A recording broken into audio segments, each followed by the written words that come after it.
I made these tiny piranha plants in my free time, and then I thought, what if I made a big one and made it creepier?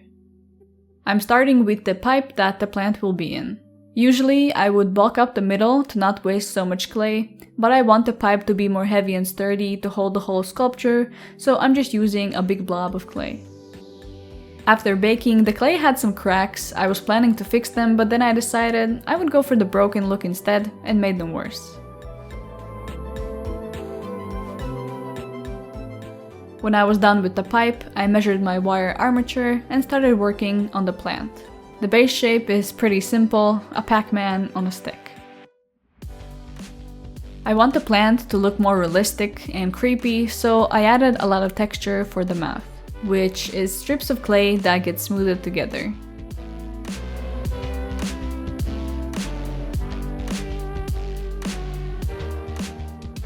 And I added some more clay for the gums, where I will stick the teeth into.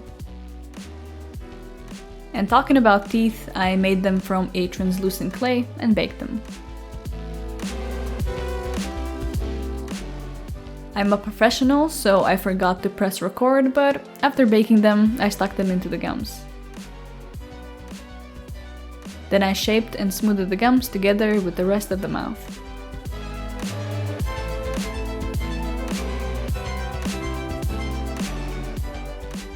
The plant gets its characteristic big lips, but it's not very good at taking care of them, so they are a bit chapped.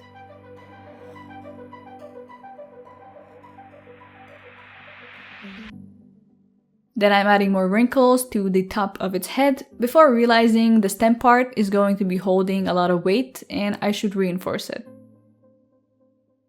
So I took away the clay, added it to the pipe and covered the wobbly wire with epoxy sculpt. It dries on its own and is super solid, so it's great for this purpose.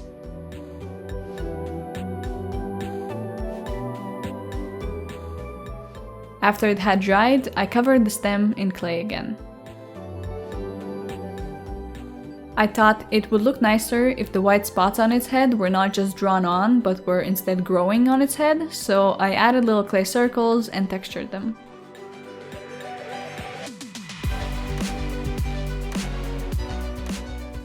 Then a few warts to finish off the stem. For the more delicate leaves, I'm using cosclay. I cut out the shape I wanted them to be and added deeper lines as well as some very surface level ones.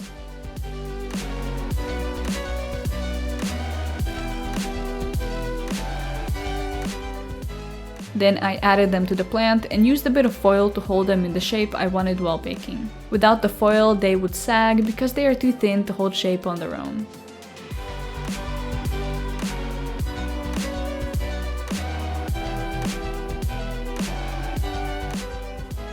To make my life easier, I'm making Mario and the tongue separately.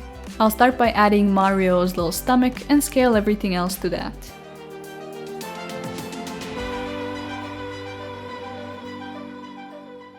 The design is not very complicated, so I made sure to add little details like the pants going over his shoes and his soles.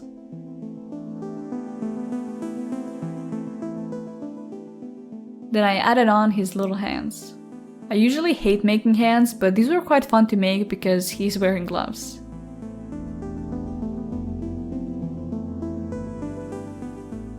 And of course, can't forget his overalls.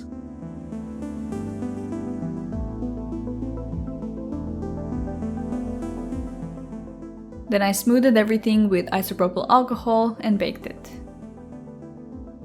While it's baking, I'm going to make his head separately. I added his nose and eyes, but I should have made the nose even bigger.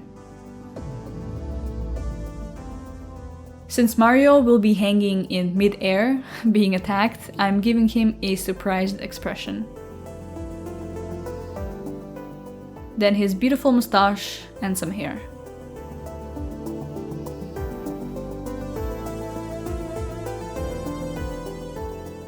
And of course, you can't have Mario without his hat. Then we attach the head and Mario is done.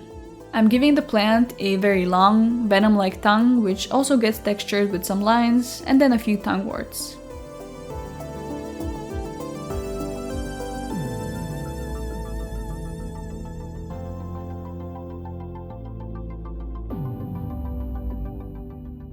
Lastly, I'm using a 2-part epoxy glue to glue it in place and giving it a final bake.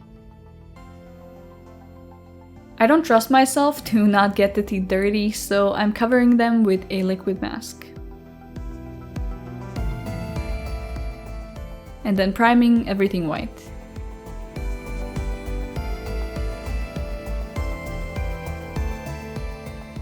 To start off the paint job, I'm covering the plant in a dark green paint. Then going over it with a lighter green, quite generously, but not completely covering all of the darker color.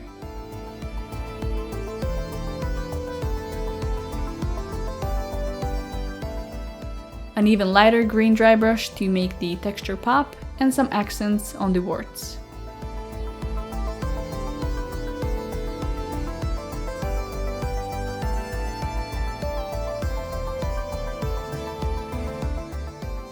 The head gets painted red. I painted it green before by accident, but it worked nicely as a base, so let's say I did it on purpose. This also gets a lighter dry brush to accent all the wrinkles. The white spots get painted, well, white. I later decided they stand out a bit too much and went over them with a gray wash.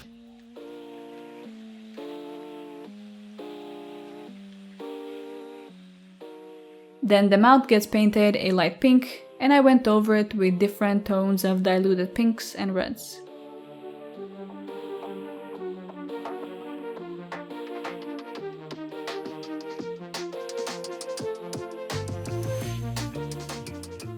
And dry brushed on a lighter pink highlight.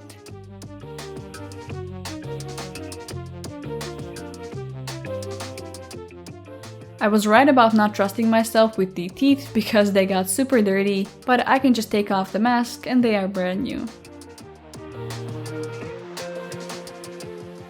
But I don't actually need them to be brand new, so I'm going over them with a yellow wash and then a darker brown one to make them dirty. I mean, everyone knows that scary creatures never brush their teeth.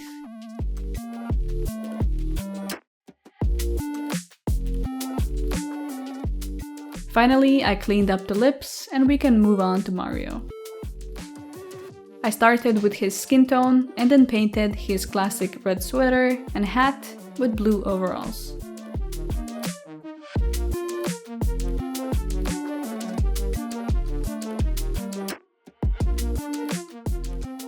When painting his face, I realized how weird he looks without a mustache, but for some reason, I still decided to paint it last.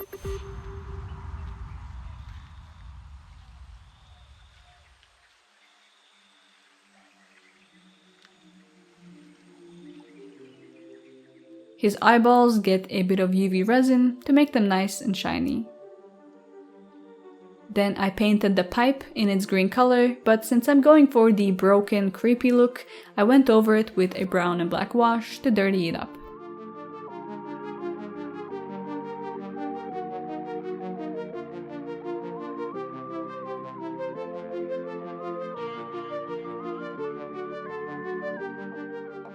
The last thing to do is make the plant drool all over the place, so I'm covering the mouth with UV resin and adding some drops on the tongue as well.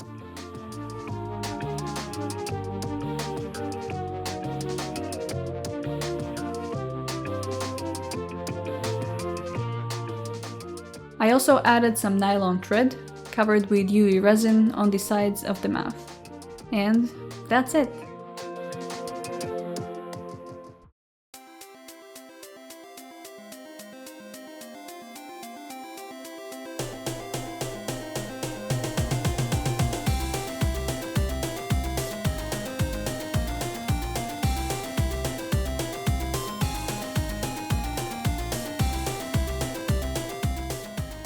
Thank you to my newest patron, Z Axis, and of course all the other lovely people who support me.